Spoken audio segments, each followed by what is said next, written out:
While you were sleeping, the silver market revealed its true price, and it's $7 higher than what your broker is showing you right now. This discrepancy is either going to create massive wealth or massive losses, depending on what happens in the next 48 hours. I'm about to break down exactly what occurred and why it matters to your financial future. Hit that subscribe button right now and turn on notifications if you want to protect yourself. The mainstream media isn't touching this story. Comment below and tell me if you're ready for Monday morning or if you're going to get caught in the trap.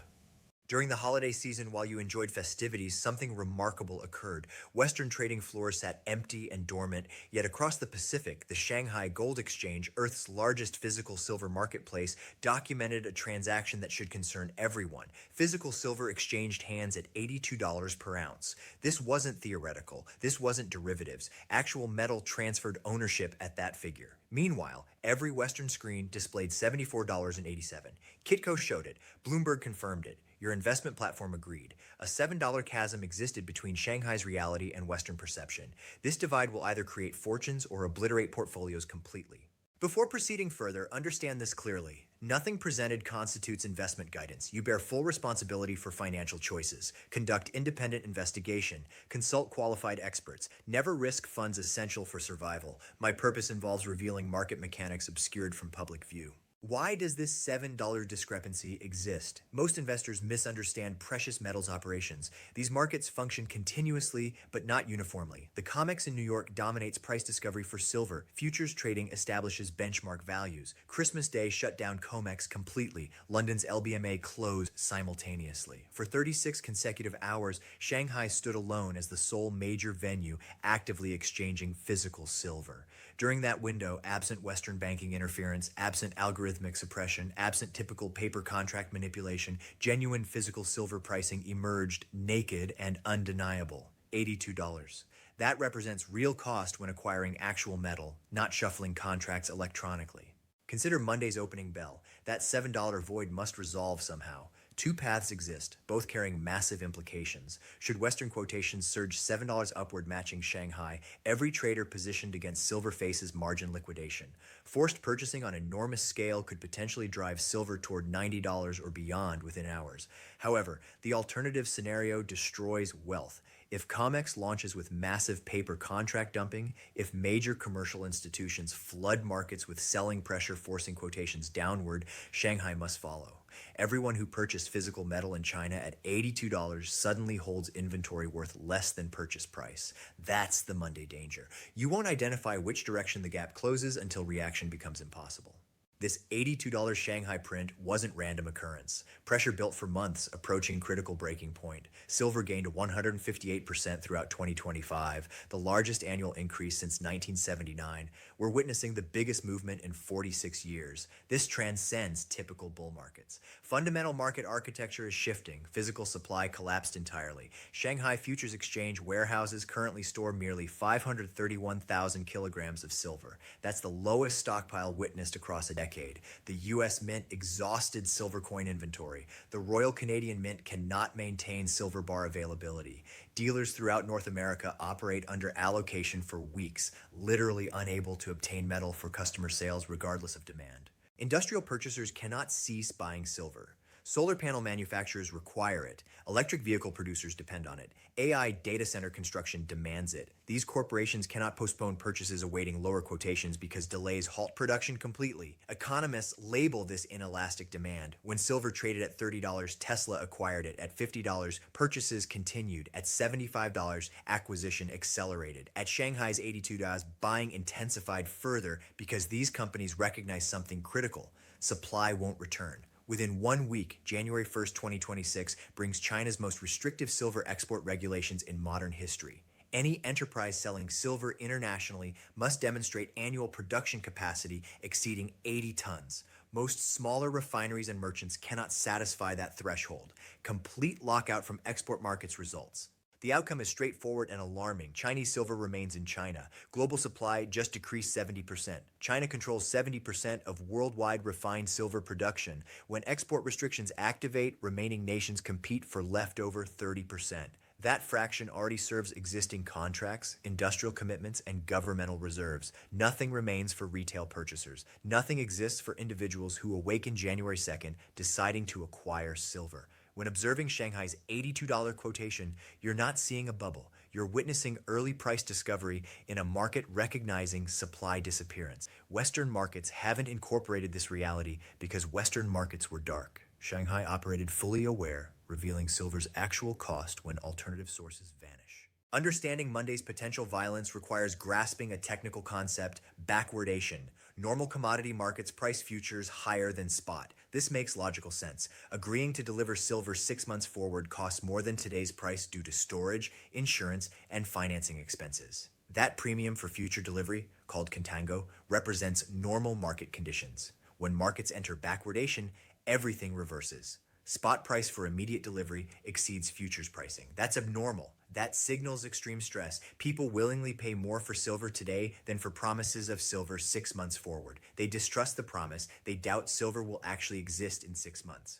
Silver remained in backwardation throughout China for weeks. Despite $7 premium over COMEX futures, buyers continued paying. They pay $80 for silver held immediately rather than $75 for potential March delivery. That reveals everything about confidence levels. The physical market distrusts paper market delivery capabilities. Circumstances grow suspicious. Thanksgiving night, November 28, 2025, CME Group, operating the COMEX Futures Exchange, experienced what they termed a cooling system failure at their Illinois data center. Silver futures trading halted exceeding 11 hours. 11 hours during a massive rally. They attributed it to air conditioning malfunction.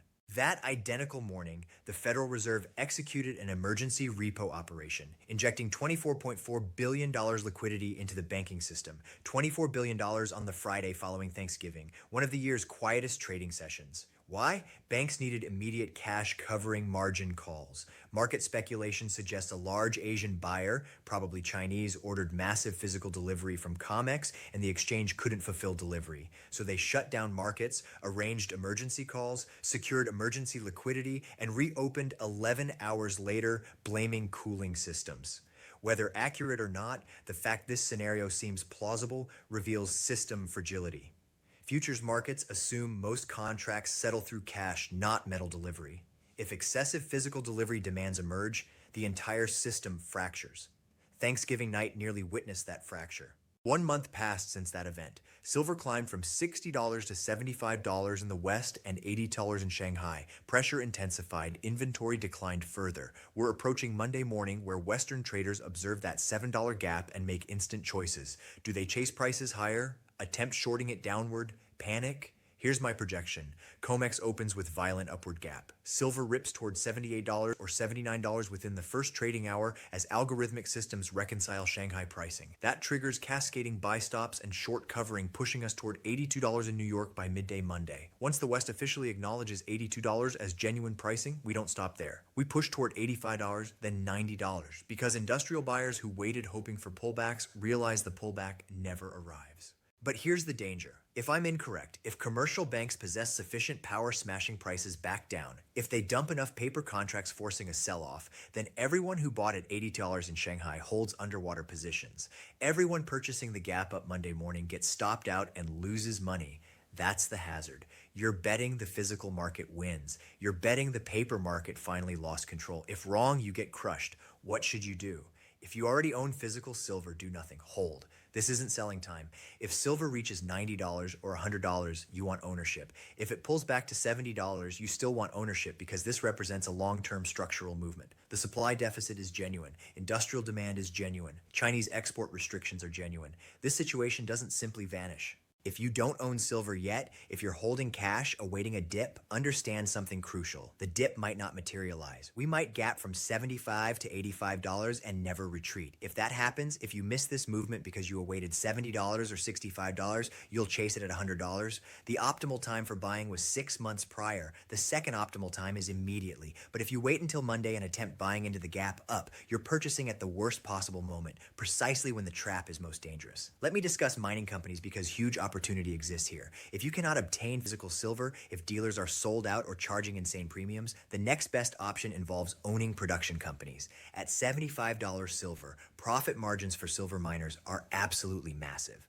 A typical primary silver miner has all-in sustaining costs around $20 per ounce. That includes mining, refining, overhead, everything. At $30 silver, they were barely profitable. At $50 silver, they were doing okay. At 75 silver, they're printing money. At $82 silver, they're making 60 to profit per ounce. Consider what that does to their stock valuation. A miner producing 10 million ounces annually just went from making $80 million profit at $30 silver to making $600 million profit at $82 silver. That's a 7 times increase in earnings. But have their stock prices increased 7 times? No. Most have doubled or tripled, but they haven't repriced to the new reality yet. The market remains skeptical, still waiting to see if this price is real. But once Monday morning's gap confirms that $82 is the floor, once the West admits Shanghai is correct, those mining stocks are going to explode.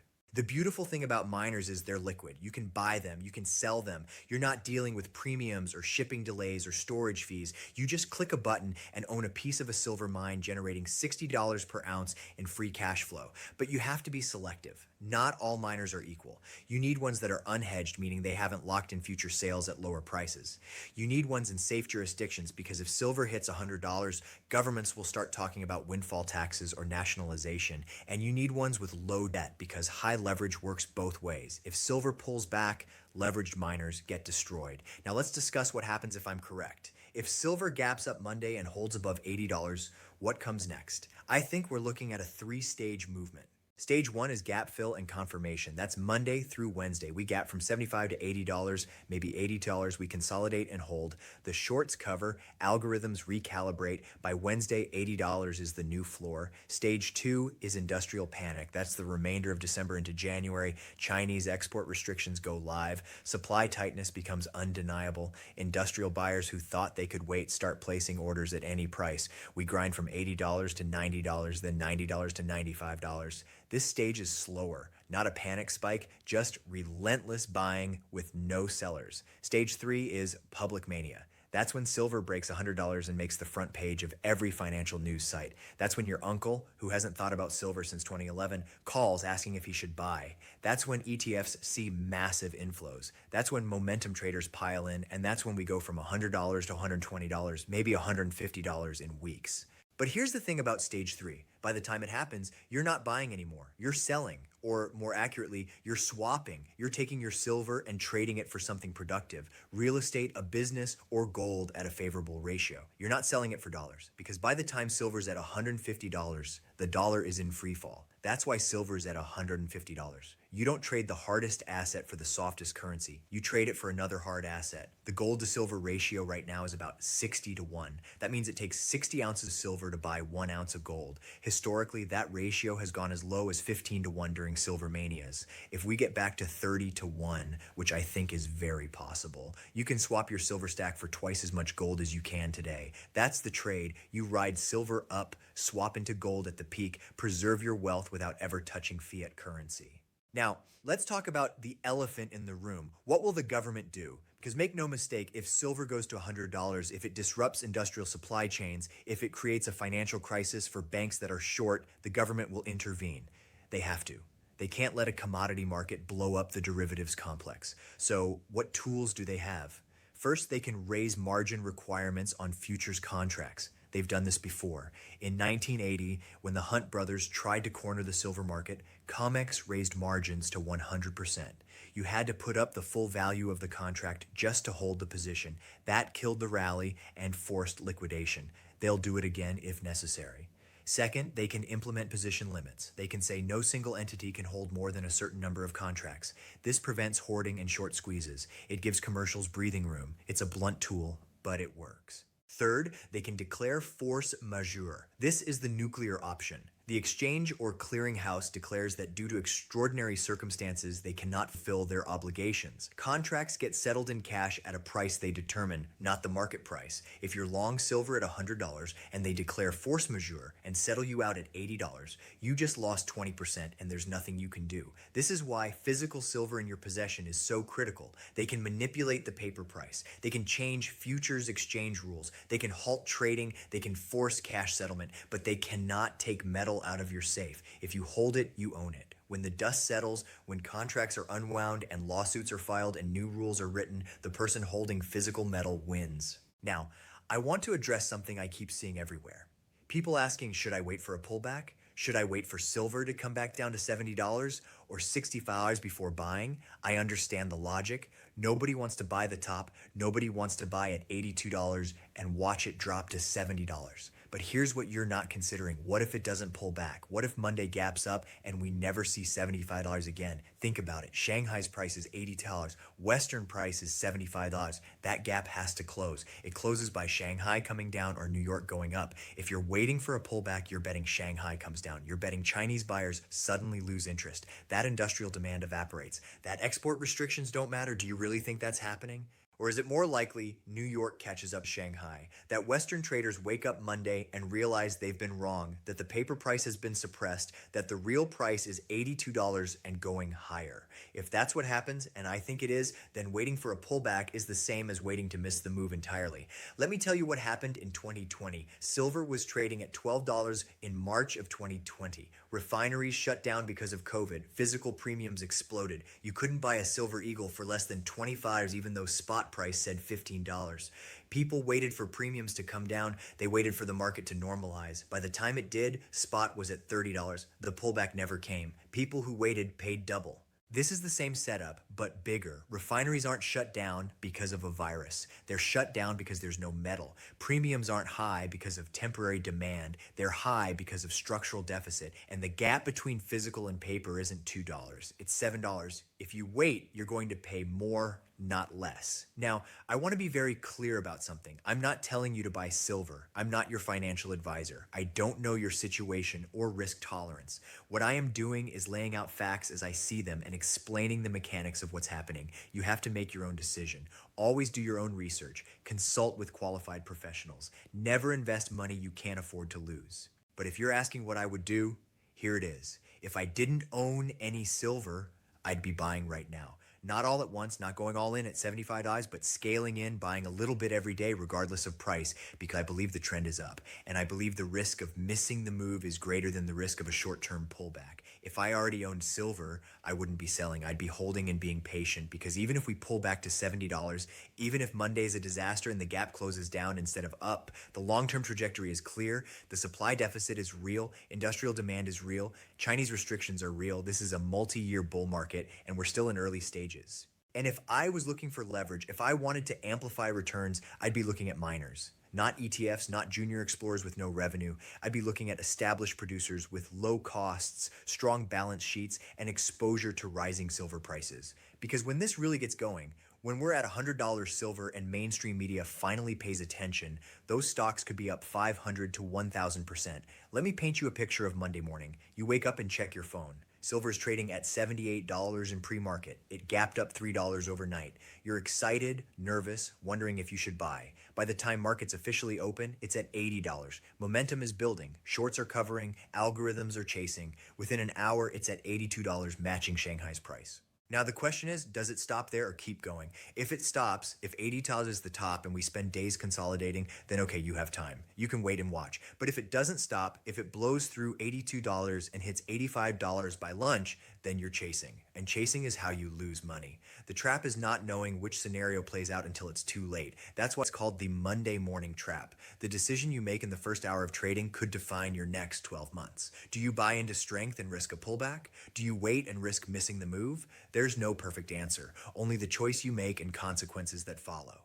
What I can tell you is this. People who win in markets like this aren't the ones who time the bottom perfectly. They're the ones who recognize the trend early and have courage to act on it. Silver at $75 is expensive compared to 6 months ago, but it's cheap compared to where it's going 6 months from now. The question is whether you believe that, and if you believe it, whether you're willing to act on it. We're living through the greatest wealth transfer in modern history. The currency system is failing, paper markets are breaking, physical assets are becoming unobtainable. People who understand what's happening, who position themselves correctly, are going to come out wealthier than they imagined. But people who sit on the sidelines, who wait for permission, who need absolute certainty before acting, they're going to be left behind. Silver hit $82 while markets were closed. That's not a headline, that's a signal. It's a message from the physical market to the paper market saying, we don't care what your algorithms think silver is worth. We know what it costs to get it, and the cost is $82. The question now is whether the paper market accepts that message or fights it. My guess is they fight. They'll try to smash it back down. They'll flood the market with sell orders. They'll raise margins. They'll do everything to regain control.